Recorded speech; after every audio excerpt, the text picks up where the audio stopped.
Ating tutukan ang PNP Good Deeds and Amazing Feats sa nakalipas na linggo, hatid ng Quezon Police Provincial Office, sa ilalim ng pamumuno ni Police Colonel Leden D. Monte, Provincial Director ng Quezon Police Provincial Office, ating tunghayan sa PNP Good Deeds and Amazing Feats. Noong ika-17 ng Mayo taong 2024, naghandog ng security coverage assistance ang mga kapulisan ng Polillo Municipal Police Station, sa ilalim ng pamumuno ni Police Captain MRO Halili, Acting Chief of Police, katuwang ang Maritime Northern Quezon at 1st Infantry Battalion 2nd Infantry Division Philippine Army, kung saan sa nasabing aktibidad ay pinanatili ng mga kapulisan ang kaayusan sa isinagawang turnover and blessing ng Sea Ambulance and Bantay Dagat Orientation, labis naman ang pasasalamat ng mga residente sa seguridad na inihandog ng kapulisan para sa kanila. Noong kaparehong araw ika-17 ng Mayo taong 2024, police visibility naman ang isinagawa ng Panukulan Municipal Police Station, sa ilalim ng pamumuno ni Police Captain Herminio Parrocha Jr., Acting Chief of Police, kung saan nagsagawa ang mga kapulisan ng police visibility sa Barangay San Juan Panukulan, Quezon, naglalayo ng aktibidad na masiguro ang kaligtasan at kaayusan ng mga bumabiyahe at ng mga residente. Pasasalamat naman ang naging sukli ng mga residente sa serbisyo na isinagawa sa kanilang lugar ng mga kapulisan.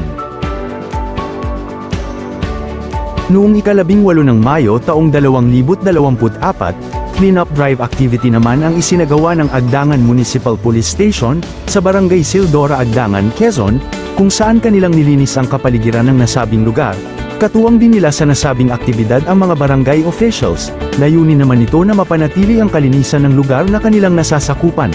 Labis naman ang pasasalamat ng mga barangay officials sa tulong ng kapulisan upang maging malinis ang kanilang nasasakupan.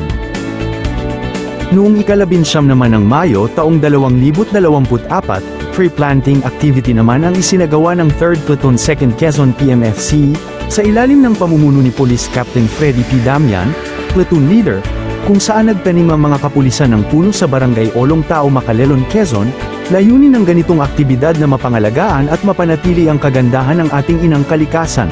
Labis naman ang pasasalamat ng mga residente sa serbisyo na isinagawa ng mga kapulisan sa kanilang lugar. At sa huli noong kaparehong araw ika-19 ng Mayo taong 2024, clean-up drive activity ang isinagawang muli ng 3rd Platoon 2nd Quezon PMFC, sa Barangay Olong Tao Macalelon, Quezon, kung saan nagtulong-tulong ang mga residente at ang mga kapulisan sa paglilinis ng kanilang kapaligiran. Layunin ng nasabing aktibidad na mapanatili ang kalinisan ng kapaligiran ng kanilang nasasakupan. Labis naman ang pasasalamat ng mga residente sa ating mga kapulisan dahil sa walang sawang pagtulong ng mga ito sa kanila.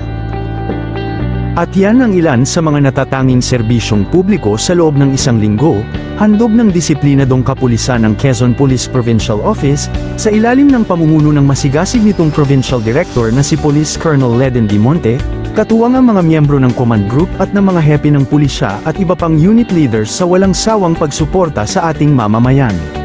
Ito ang Quezon Police Provincial Office, dito sa Bagong Pilipinas ang gusto ng pulis ligtas ka.